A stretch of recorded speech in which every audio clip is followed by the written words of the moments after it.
My name is AJ. I am a dog trainer. I run AK's dog training. And today I just really wanted to jump on here and do a quick or long, doesn't matter, as long as I am talking to somebody, have a conversation with you and talk about dog training, get some of your dog questions answered. Um, my goal, regardless of whether you're a client or not, is to help you have a better relationship with your dog. So if I can help you understand what is going on and how to help, then I am happy because at the end of the day, the better relationship and better bond you have with your dog, the happier you are, the more stuff you do with your dog. You know, it's a win-win, right? Versus like I'm not here to try to get your money. Like I just want to make sure you have a better relationship with your dog. So I really wanted to just come on here and answer your dog-related questions, or even just talk dogs in general and different things that we might do with dogs and lifestyle and our lives. So a common question that I get asked is, how do I crate train my dog, or what are the benefits of crate training my dog? And I guess I'll start with the first one. The first question is, what are the benefits, or why would I crate train my dog? And crate training is great because it helps with many reasons. One of the reasons is uh, separation anxiety. Crate training helps with separation anxiety. Um, Sometimes you have very destructive dogs as well, like Belgian Malinois, other high energy dogs, Dutch Shepherds, German Shepherds, Huskies. They get very crazy, very vocal, right? So a crate helps them kind of just stay enclosed in a nice, calm environment, especially when everything else is going. There's other stuff going on in the environment, right? So I think crate training is very beneficial for not only those reasons, but dogs are den animals, right? So what that means is like if you look at a dog and when they're all curled up, you're like, oh my god, they look so cute. They're all curled up and just hanging out in a little ball. Well, dogs are bred to curl up in a little ball, just like they were back in the day. So because of that, when you see them in the crate, they're very used to just sticking to a little corner area, and they feel a lot more confined. So a crate is a dog's safe haven, just like how a bed or a bedroom is a human's safe space and a place to decompress. A crate is an area for the dog to kind of decompress and just chill out. But with all that being said, a good way to start building uh, positive enjoyment and positive reinforcement with the crate, I usually start out with food, and we'll do short sessions of games inside of the crate. If the dog's never been introduced to the crate, and some dogs also have used the crate as a negative, like fosters or shelter dogs. Sometimes they have previous trauma with crate training or just crates in general because that's where they stayed for so many hours of the day, um, just stuck inside the crate. So for that, like I try to create a positive association with the crate, with food, um, as well as with praise. So what I typically will do is I will start with just throwing a piece of food in there, some high value treat, whether it's like a hot dog or freeze dried food. Throw that in the crate, let the dog go in there, and as soon as the dog goes in, I'm leaving the crate door open so the dog is able to come in and out as it goes, and let them know that this is just a game, right? We're trying to build duration, but we're also trying to build, like I said, the positive association with the crate. Make it fun. Let them know that there is value in staying inside of the crate. So I'll do that. Throw some high value treats inside of the crate. As soon as they eat it, I let them come right back out, and I reward them for coming out. I'm working on two things, right? I'm working on one, the building the value of the crate, but two, I'm also teaching them a release command. Usually, I will give them okay as a release command. So with the crate door open, I'll say okay as they're coming out, even though they're already kind of sprinting out. I'll reward them again, so that way they know there is something good and there's value coming from the crate, but there's also value when I release you, right? You don't just eventually it starts to build the blocks like, oh, you don't just get to come out whenever. It's usually after I give you that release command. So um, I will do that various times. Usually I have them on a leash, depending on the age and if there are any issues with the dogs, but do that several times and eventually I start to build duration, right? So I'll throw one piece in there and let them stay in there for a second, close close the crate door and let them come out. Okay, come back out, reward them again, and then I'll start to implement the word crate or kennel, whatever you want to use, as they start to get a little bit more excited and start to understand the game. And as that starts to happen, they'll start to go inside the kennel because they pick up on patterns, right? So dogs pick up on patterns just like humans. I play this game enough times, the dog's going to want to run in there because they think in their head, oh, every single time that dad or my trainer has said crate or kennel, I've gotten a treat. So now I'm wanting to get inside that crate and running in there. So they get in there and I might give them another piece or two, let them stay in there, close the door, give it a few minutes, and then let them out again, release them. But that's how I typically start to build the duration and build value in the crate.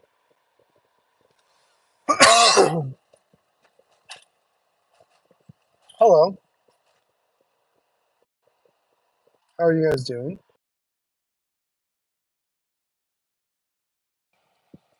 Sorry, I had a little cough there. So, with that being said, those are two common questions I get asked a lot. Are there any questions so far that you guys watching may have? Hassan, you have a 4-month-old husky. In Pakistan, temperatures are high and the summers it reaches 40 degrees Celsius. Mini Eminem, what's up, bud? So, with your husky, spitting trap plays. What's up? Thank you for the love. For a husky, it typically will depend, right? Because they are such long-haired dogs, and because of that, and obviously in Pakistan, it's way hotter in the summer, right? Like here, it gets to I'm in Southern California, 105. It's super hot. I'm not sure if you have air conditioning where you're at, but because of that, in the summer they typically will burn a lot more calories, and especially if you're training, right? So if you're able to get a hold of, there's a dog food that I've been feeding. It's called Inuk Shuk, INUKSHUK, and that typically has higher fat and higher protein. Usually helps them when they're trying to, like in the summer when they're working hard or when they're burning a bunch of calories. Um, I would. I'm not sure what your current financial status is right now, but if you can do some kibble and some type of topper. It's usually, like I said, high value, high food, fat, and high protein because they're going to be burning through a lot of that, and it's a lot of their Taste of the Wild. Taste of the Wild is really good, actually. Um, one of the Taste of the Wild that I really liked for my dogs was they have two types of the fish one, and one of them really gave my dogs a good coat, like it was super shiny coat, and then the other one it was bison. I really like Taste of the Wild. Um, I just switched off of that because I do a lot of training with my dogs and we do a lot of different things. So I needed something with more fat and more proteins, more calories as well, so they can have more energy for the work that we're doing. But I think Taste of the Wild is for sure a good one. I started both my last couple puppies on Taste of the Wild. The Like I said, the bison one. And I think it has venison in there too. So check those out. I'm not big on some of the other brands. So, but yeah. Does anybody have any other questions so far, whether it's food related or dog training? in general. I'm more answer, talk it up. Sorry, California traffic is garbage. Oh yeah, Royal Canin. Yeah, it's just the thing with Royal Canin. It can get very pricey. That's why some people are like, hey, why not get something that's good quality but not that expensive? Because of that. Wanted tips on making my pup aggressive. You want him to be aggressive or not be aggressive towards strangers? Sorry, the road's a little wobbly. What I would recommend, if your question was to not make him aggressive towards strangers, is to let a bunch of strangers pet your dog. Hold on one second.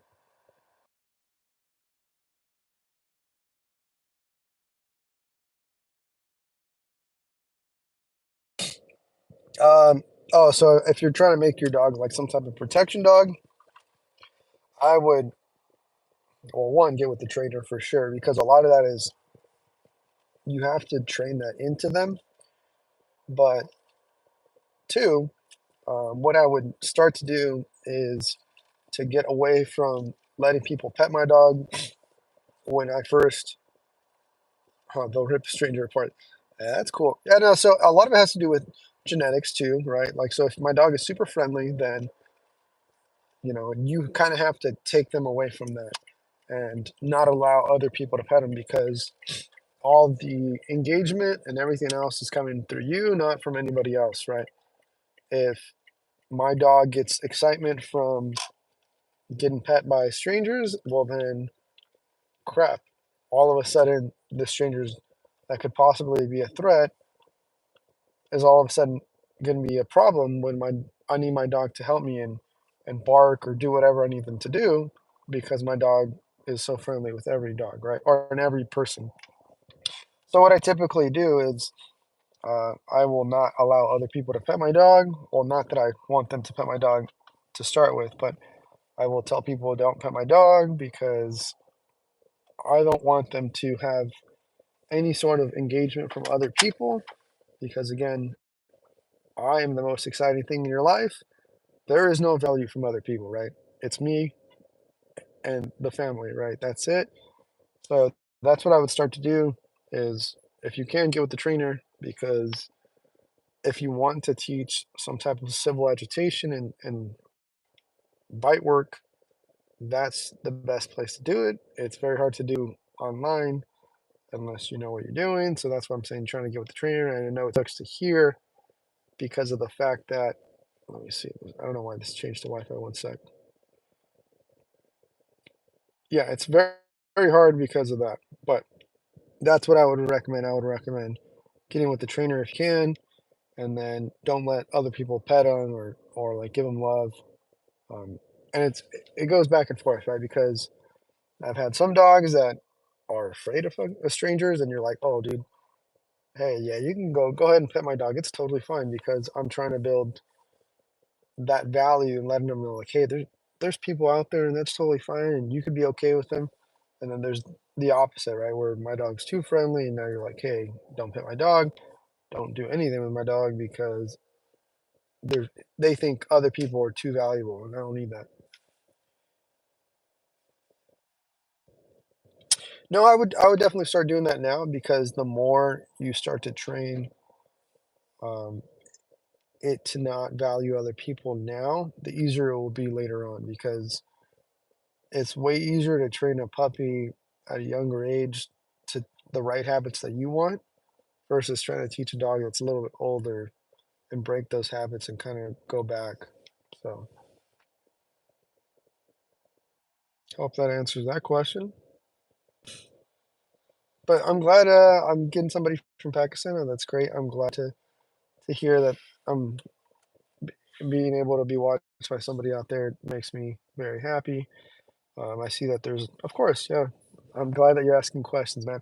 Like I said, it makes me happy to be able to help more people. So I, the more people and more dogs I'm able to help, the happier I am because that tells me that there's gonna be a better bond between the owner and dog, and then at the end of the day, the dog will have a higher chance of having a better life with that owner.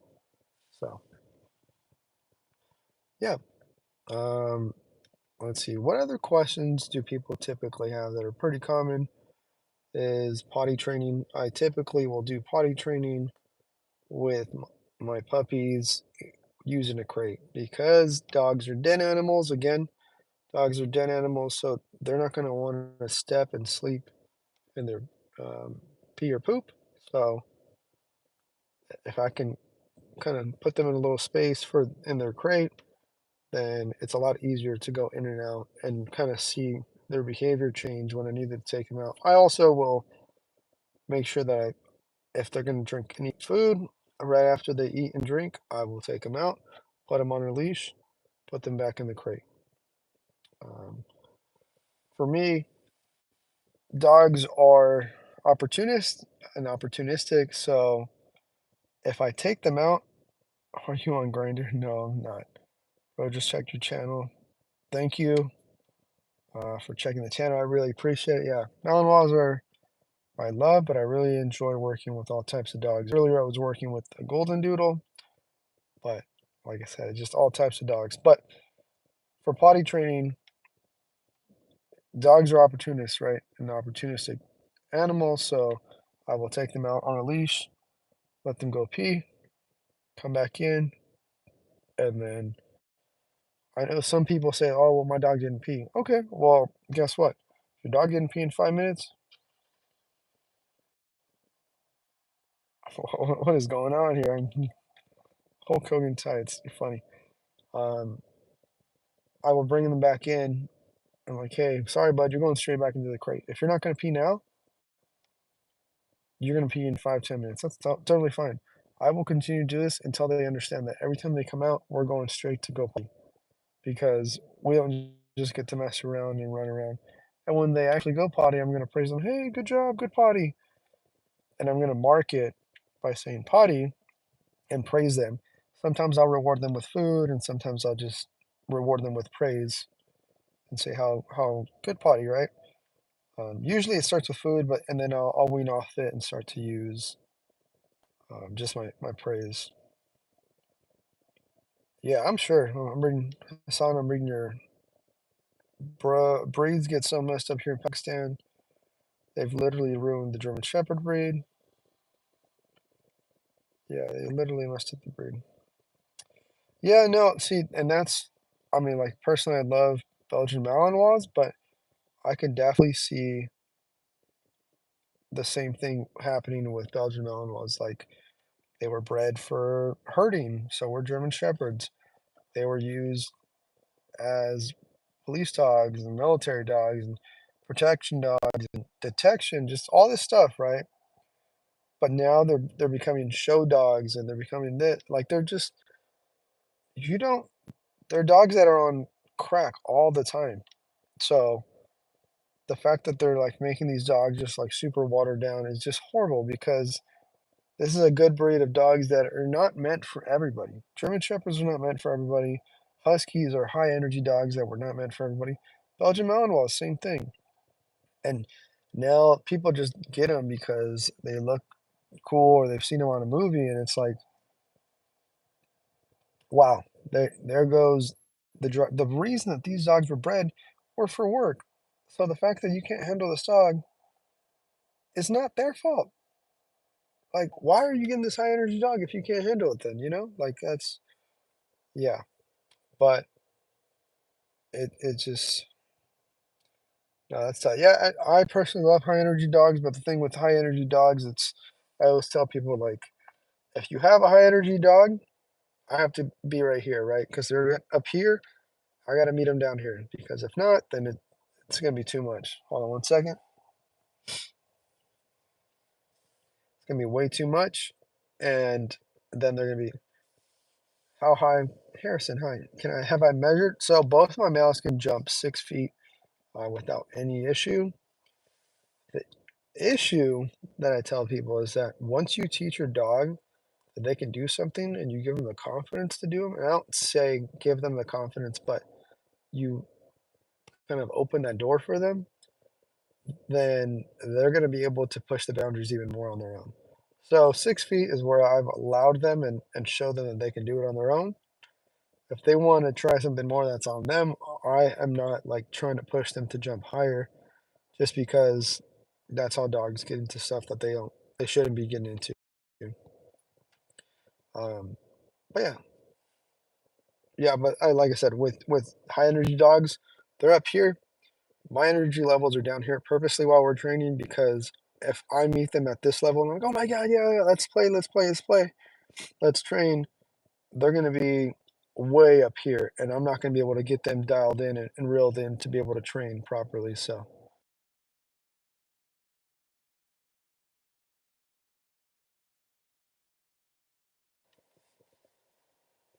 uh, yeah, modern Malinois. Yeah, no, I've seen his videos. Those are great dogs. But again, like he trains with the dogs all the time, so I think they're great. But I did want to ask Harrison, how high can your dogs jump? Just because I was curious. Like if I was training my dogs for like agility or some other type of event, then I definitely would try to get them to jump even higher. But too much jumping is also like harsh on their hips and elbows and their legs, right? So um, yeah, no, the commands in German are sick. Yeah, so one of my dog's commands is in German, and the other dog's is French. So I totally get it. I think it's great. It makes it a little bit easier. She has jumped my 6 foot fence before. Yeah, see, that's the thing. A lot of dogs, because in America, 6 feet is like pretty standard length and size for a fence. So I think that's why if if the if they're taught how to jump or they see another dog do it or they're really really bored, they jump over and they're gone, right? That's why I try not to let them know how to do it or how high their limit. Because as soon as you open that box and you show them that it's possible, it's it's done. It's over, right? These guys know. The forces here use Malinois, 30K. Yeah, I mean 30K is a little much. Depends, but like here, a lot of like the police dogs they run for like 15 to 20 grand. Um, and honestly, I don't think they're that great. Like yes, I've seen, but like a brand new dog costing 20 grand with not a lot of training is crazy to me. I think it's just the fact that they're able to market themselves in a good manner for them to hear it and be like, oh yeah, that's not too bad, right? Like if you get the right buyer, right? Like if it were me, if I was selling a dog, I would want to make sure that my dog is dialed in, right? Like, and by dialed in, like great recall, on and off leash training. We're doing building searches. We're doing that, like depending on the client, right? Like I would want to make sure. I'm not familiar with the Pakistani bully. No. Uh, the last bully I had was an American bully, and he was a gorgeous little man. He was a 65-pound American bully, standard size.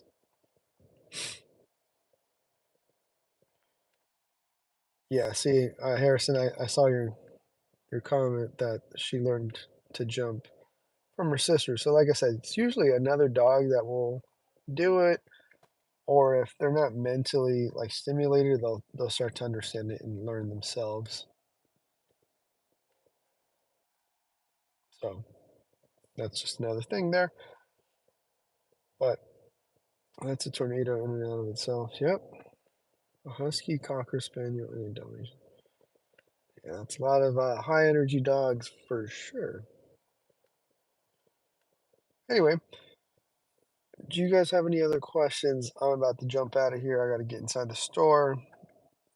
I think this is my first time going live for this long without any type of tripod or without any type of stand. It's been uh, it's been all right. I just hopefully next time will be better. I just wanted to get some information out so I can help whoever. Right, like I said, um, I'm just here wanting to help more and more people. Check out the Pakistani bully. My father's Khan of our village. He got a Pakistani bully as a gift. I'm good, man. Talking. Thanks, Harrison. It's a pleasure. Hassan, I'm going to check out that bully. I'll check it out. I appreciate you guys. I'll talk to you guys soon. Thank you.